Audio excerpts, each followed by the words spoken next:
That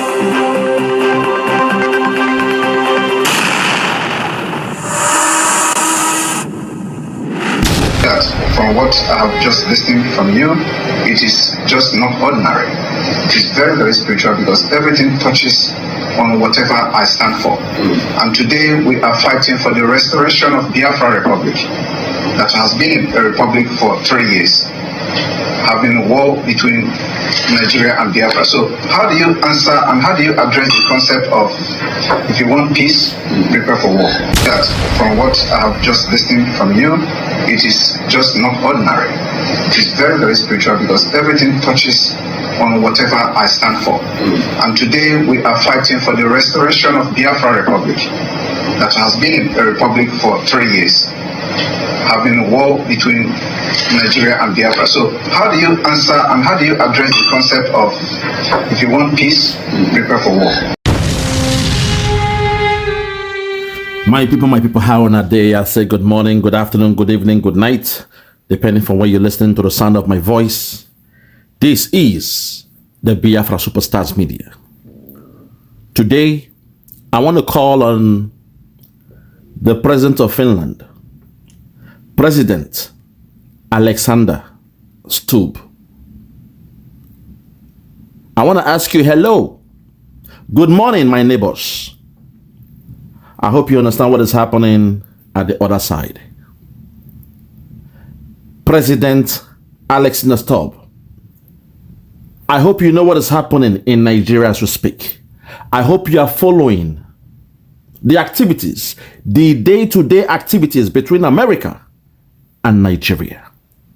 Where today as we speak, Nigeria is now being identified or relisted as a country of particular concern. In this video, I will speak to you like a gentleman, but in my next video, I will speak to you with my original African voice as an African man. People will call it shouting. The nations might assume I'm yelling at you, but no, that's the way we speak. The real men like us, when we speak with authority. But today, I will take it easy with you. Because we've been warning you from the beginning. You calling Simon Ekpa a terrorist was a taboo, a slap on the face of the Christians, of the face of the Biafrans, of those trying to defend their land from being Islamized by the Nigerian government and their Islamic militias. At this point, I want to take it easy today with him but my next video about him, please, nobody should tell me I'm being rude or whatever. I will speak to him in the language of a proper Biafran man, where we shout and roar like lions when we are speaking. And I bet you, Simon Ekpa will take you to court once all this nonsense is done. You will meet Simon Ekpa in the European Court or ICC, perhaps, when all this shenanigans is done.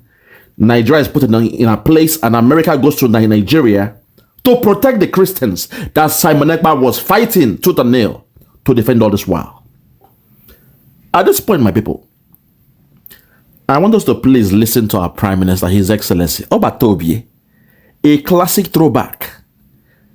I want you to understand the perspective of this man, the psychology of Simon Ekpa, the way he thinks, the way he perceives life, his aura, how he sees the world around him. They say the study of man and his environment. In psychology or sociology, there is a course they call the study of man and his environment. How does man interact with the environment around him? It's two ways. We the Biafrans, they hate on us because we are doing something that is natural to us. We call it business science. In your schools and higher learning, they call it business studies, business management and the things like that. But for us, it is a science known as business. It comes from that abstract of life where man tries to understand his environment. The study of man and his environment. At this point, you will hear from this man the perspective, the psychology of a typical Biafran man. where we call a spade, we don't know how to tell lies, apart from those ones who have been compromised, the politicians and their cronies in Biafra land, who have been compromised because they went to swear an oath with the caliphate. They were stripped naked. Some of them were sodomized. They kissed the ring of the emir or whatever they did in the north, just to gain that peaceful, or, eat the crumbs on the bread, the crumbs on the table of the caliphate, to make them governors and politicians. Hence, their hands are tied. But to know a man that wants peace, sometimes the best way of defense is attack. If you want peace, go to war, as they say sometimes. So please calm down, sit back, relax, grab your paper and pen while I speak to the president of Finland and to the people of Finland. I want you to know that your prime minister or your president has brought shame upon you. Because for myself, I, being a Biafran, being a stakeholder of Biafra, when Biafra is implemented, I am putting this one as an oath, a covenant I'm making with God, that I will rise up in the congregation of men and tell them, on no account should Biafra have any bilateral agreement or any kind of business, any international relationship with Finland, until they come in the public to apologize to the Biafrans for what this certain president has done to a man who was fighting to defend his people, for what he did to Simon Ekpa.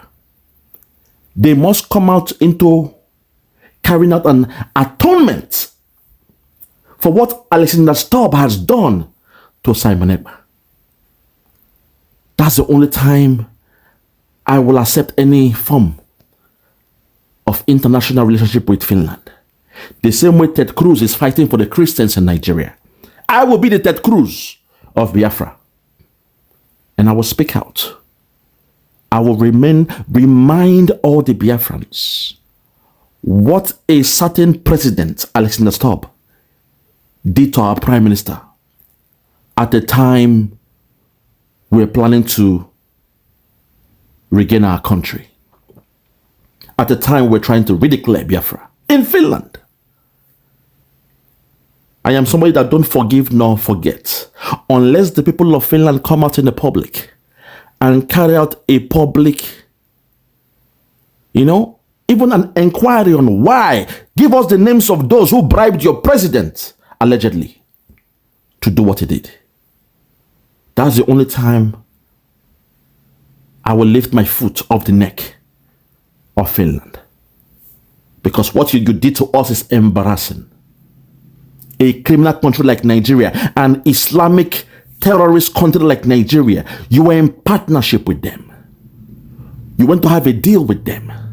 And because of that, you blackmailed your own, a black Finnish citizen who has no criminal record. Oh, Lord have mercy. This life. But at this point, let me take you back to the perspective of our leader, His Excellency, Mazi Simon Ekpa. This is a distinction from the way we reason as men compared to the Yorubas, compared to the Hausas or the Fulanis. We are different. We are peculiar people. So listen to the very important question posed by our Prime Minister Simon Ekpa in Finland. If you are ready, let's go there before I start this analysis. Listen, let's go there. Come on. Because I can say that from what I have just listened from you, it is just not ordinary. It is very, very spiritual, because everything touches on whatever I stand for. And today we are fighting for the restoration of Biafra Republic, that has been a republic for 3 years, having a war between Nigeria and Biafra. So how do you answer and how do you address the concept of, if you want peace, prepare for war? Yeah. Let's go there. Yeah. Drum of war. Lord have mercy. Lord have mercy. God have mercy. Hold it there for me. If you want peace, prepare for war. And as the universe will have it, the next song that came played a tune from the Biafrans. A very pertinent question. How do you describe this notion that if you want peace, prepare for war? If you want peace, you must be prepared for war. It means sometimes, if you are in seek of peace, you must have the stamina to go to war with your enemies that will try to deny you that peace. Defend your land at all cost. That's something we've been doing all this while, but unfortunately the enemies, they colluded against our prime minister. Lord have mercy. Let's get on with the analysis. I can go on and on. Fellow Biafrans, please, I implore you to get the President of Finland, Alexander Stubb. Let him know that his attention is needed. Today I present to you a perspective from the Fulanese, those that Britain told they were born to rule Nigeria, those that when Britain was planting the seed of discord, they made sure these ones were told, do not join the civil service. Do not go into any kind of business. What we're going to do is for you guys to join the military. And before you know it, you guys will not have the firepower to take over Nigeria. While the other elites were busy going to England,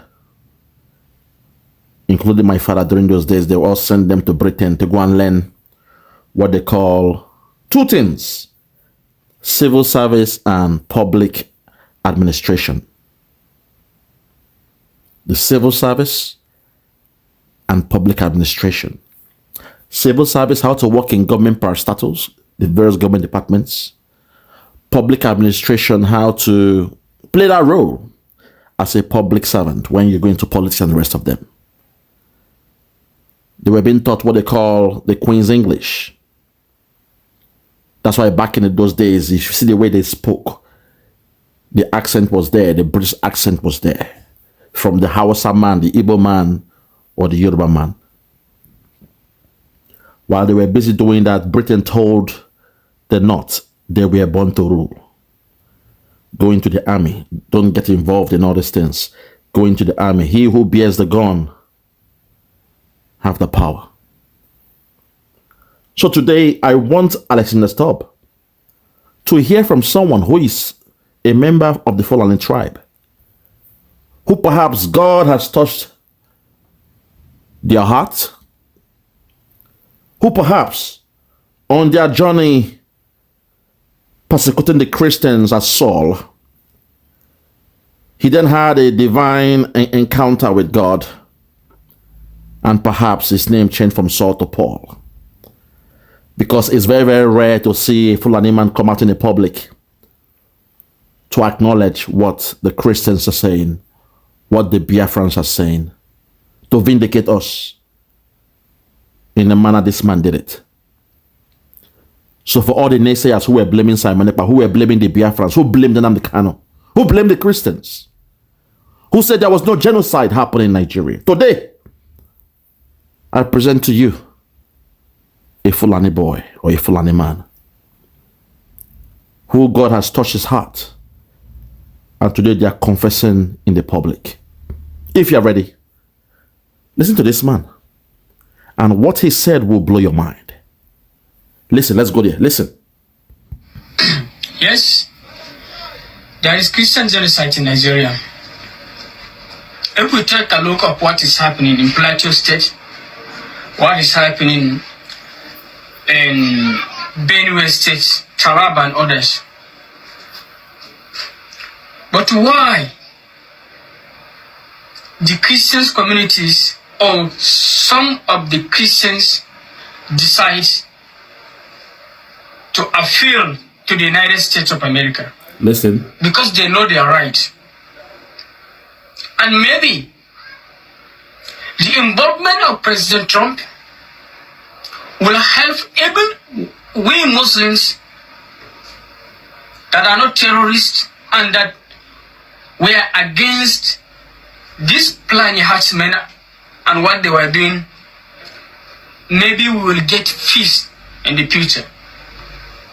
Because we are the most target of terrorists. But we show that those terrorists are still our brothers. This is what most of the Islamic clerics and Islamic scholars here in northern parts of Nigeria are saying in their mosques. This is the truth. Listen. Even the federal government doesn't have any target, doesn't have any plan till today to fight those Fulani herdsmen. And the action which President Trump took, this is a great action. This is a great action. Listen. Someone has ever taken against terrorists. Today, if a Fulani herdsman enter into your farm, when you say, hey, why did you enter into my farm? Their response is to weaponize themselves with arms, knife, or even AK-47 attacks and kill you in your own property. Listen. This is what they were doing. This is the pact. So what Christians have said, yes, there is Christian genocide. Listen. Many Christians have been killed by those Fulani herdsmen. I welcome the United States or America into Nigeria if their goal is to eliminate those terrorist groups. Listen. Because Nigerian government is not ready to do that. Listen. It's not ready. This is the real what is happening. No one has rights in this country than Fulani people. I don't know why. I am their blood. Listen. But what is happening is no reason. Islam doesn't have anything to do with those Fulani herdsmen. Listen. Any group of terrorism, they will just claim the name of Islam. To badname the Islam, to badname the Holy Prophet. And they don't even know how to pray. They were not fasting, but they will say they are Fulani. Listen. They are Muslims. So I'm not against President Trump. This is the truth. And I have one advice to the United States government. Listen. You have to investigate clearly. There is politicians in the north, Fulani politicians that were linked and connected with those terrorist groups. Listen. They are helping them. They are in many ways. In many ways. We see them together. They were negotiating. No one will welcome you to the government house, but you will see a governor welcoming a terrorist group to the government house. Listen. And after 3 days, they will start attacking every village, killing innocent life. Listen. Why? we have to stand and speak the truth what is going on. Okay. They know their right. As we Muslims, we don't know our right. If we know our right, we are the first people to stand up against those people and to appeal to everywhere to this, in this world that we need help. Listen.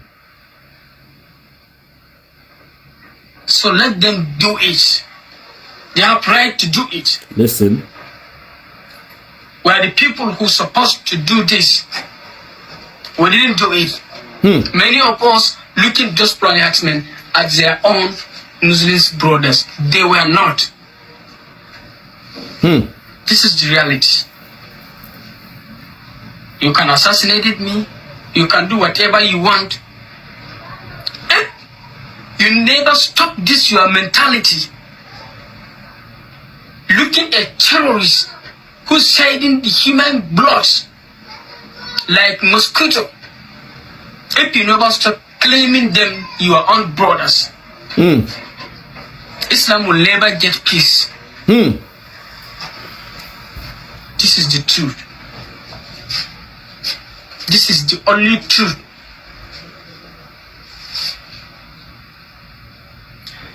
In my stage, before Boko Haram start killing everybody, when they start bombing the churches. Most of us people were happy of what they were doing. Listen. They're destroying the Christian churches. Listen. We are saying yes, they did well. Listen. After they finished with the churches, they turned to the mosque. Listen. Killing thousands and thousands of people. We didn't do anything. We are asking those corrupted leaders to come and fight against terrorists. Will they do that while they are using those terrorists as the shields? And they are using them in their political system? So if you, the United States, will support to eliminate those Fulani terrorist group, I'm happy with that. And secondly, our main problem in northern Nigeria is Izala. There is one Izala to be there committee Sunnah, an Islamic group. Those people are the first people to preach in the wrong way that make people carry weapons turned against their brothers. Listen. Until today. And most of them are linked to that terrorist. This is the truth. Revelation. Before the establishment of Izala, Listen. there is the Christians and Muslims in northern Nigeria their relation is like a twins brothers relation. Yes. They have to stop. You have to stop this Izala.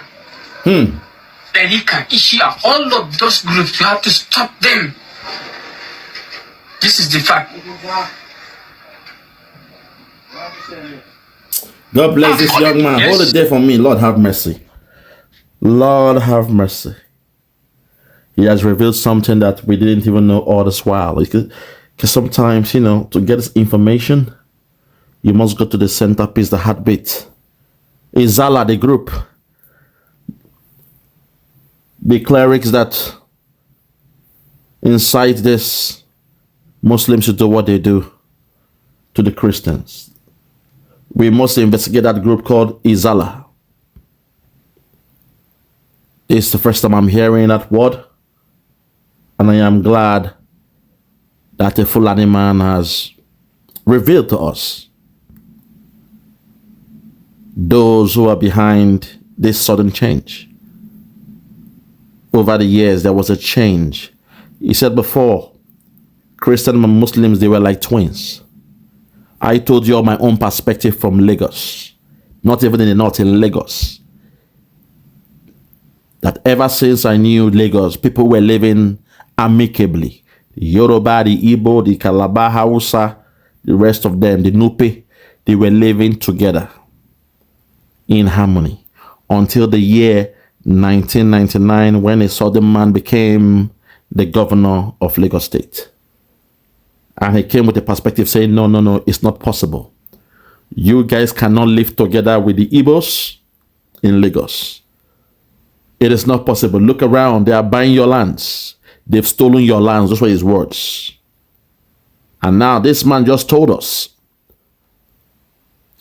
simultaneously, how should I put it? At a time like that as well in the north.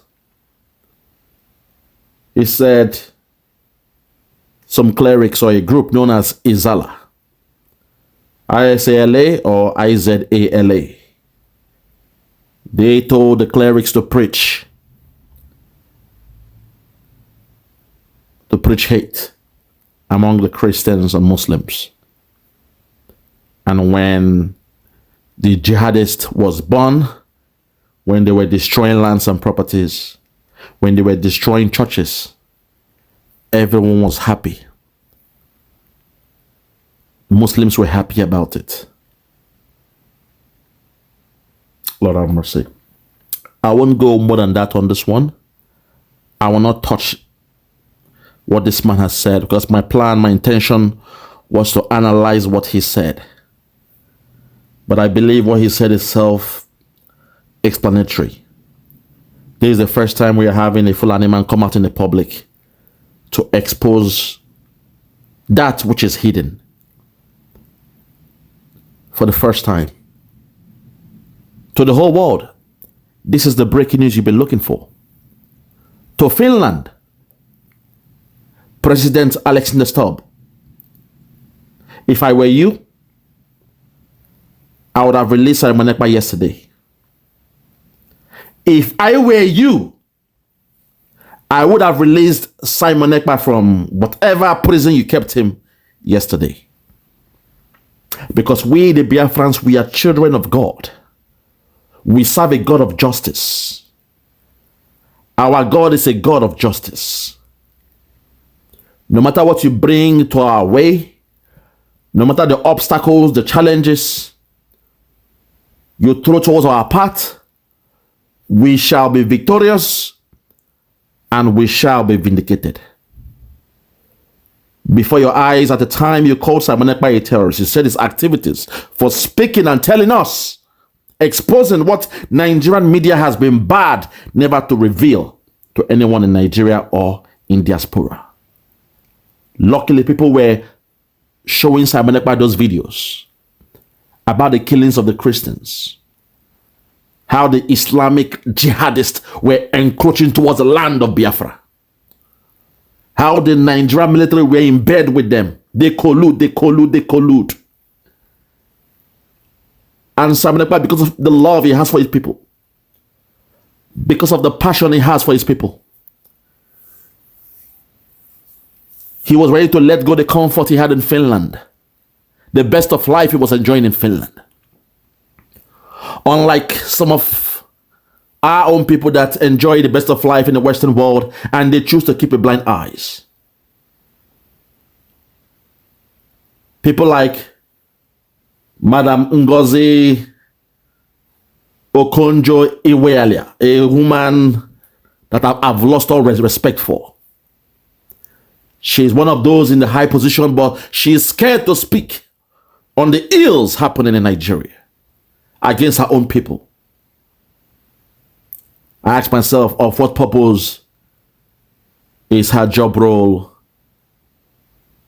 in the World Bank or wherever she is now? Of what purpose? If you cannot add value to your own people.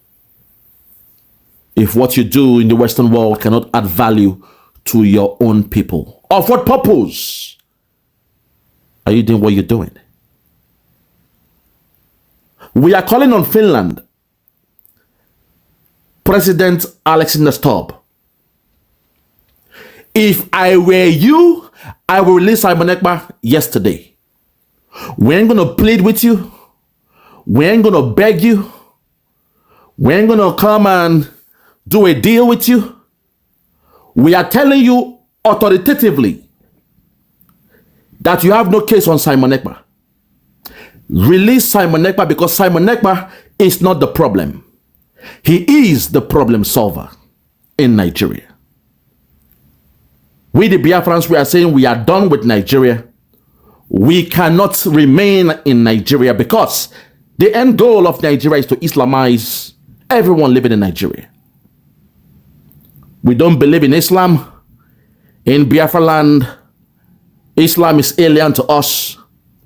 We only have three religions: Christianity, Judaism, and the traditional worship, what we call the African spirituality. There is no Muslim in Biafra land, I repeat. We don't believe in the moon god. And that's why Nigeria hates us with a passion. They see us as a stumbling block. They see us as one of those that might delay the process of Islamizing Nigeria. A process I've tagged as the Islamification of Nigeria. Their way of life, their food, perspective, culture, change of clothes style, hijab, and the rest. This is why till this day our leader Nnamdi Kanu is wearing just one cloth to the Nigerian courts. None of you have asked yourself, how come this man is still wearing just one shirt? The same cloth whenever he's going to court. Does it make sense? Is he that poor that he cannot afford a pair of trousers and shirts? No. He told his siblings and family to present to him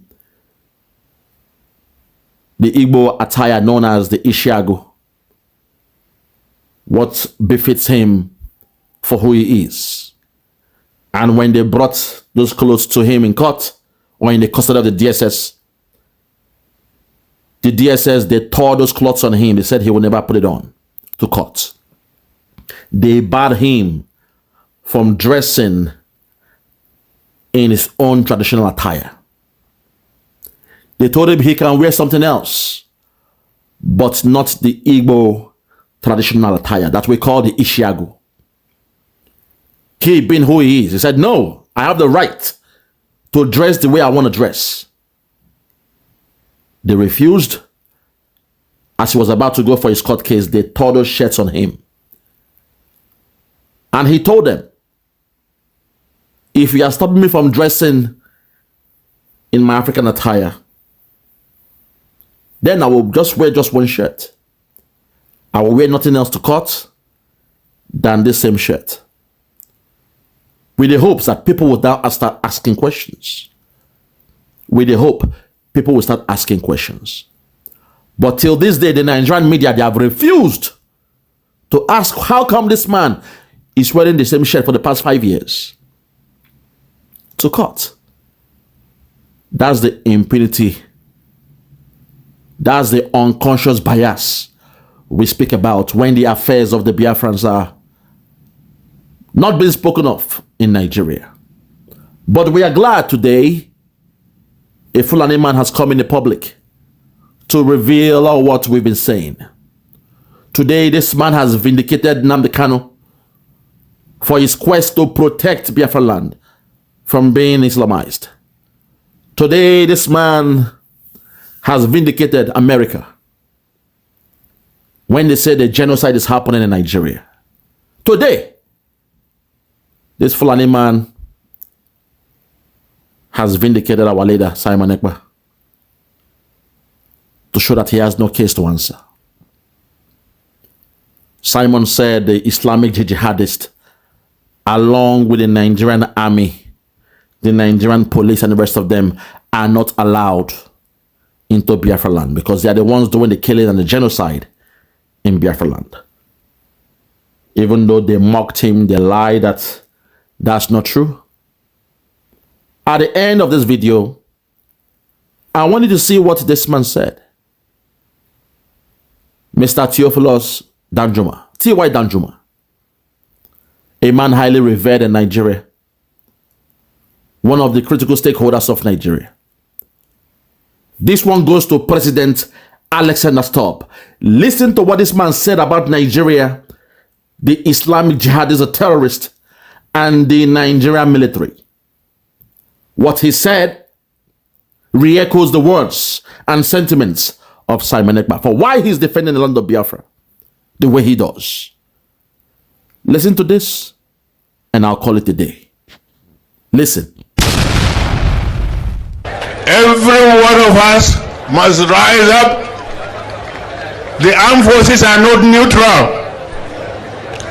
They collude. They collude. They collude with the armed bandits that kill people, kill Nigerians. They facilitate their movements. They cover them. If you are depending on the armed forces to stop the killings, you will all die one by one. Christianity is facing an existential threat in Nigeria. Thousands and thousands of Christians are being killed. Radical Islamists are responsible for this mass slaughter. I am hereby making Nigeria a country of particular concern. That's a legal definition. When the Christians or any such group is slaughtered, like is happening in Nigeria, 3,100 versus 4,476 worldwide. What horrible numbers. Something has to be done. I am asking Congressman Riley Moore, together with Chairman Tom Cole and the House Appropriations Committee, to immediately look into this matter and to report back to me. And I mean, like, immediately. The United States cannot stand by while such atrocities are happening in Nigeria and numerous other countries. It's not only Nigeria, it's all over. We stand ready, willing, and able to save our great Christian population around the world. This is not going to happen. The killing of Christians is not going to happen.